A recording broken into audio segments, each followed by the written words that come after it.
अहम ख़बर शामिल कंदासीं त सिंध राजधानी कराची के मुख़्तलिफ़ इलाक़नि में अॼु बरसात जी अकती कई वई आहे। मौसमियात खाते जो चवणु आहे त बरसात जो सिलसिलो 14 अगस्त ताईं जारी रहंदो। वसकारे सां गॾु समुंड में बि चाड़ थी सघे थो।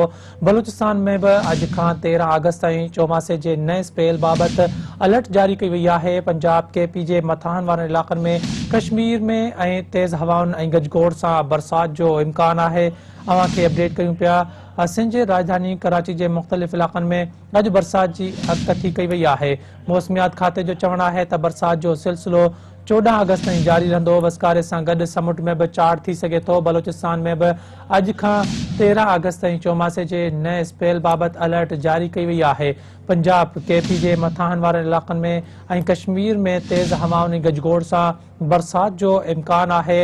ऐं सिंध जे राजधानी कराची जे मुख़्तलिफ़ इलाक़नि में अॼु बरसात जी अकती कई वई आहे।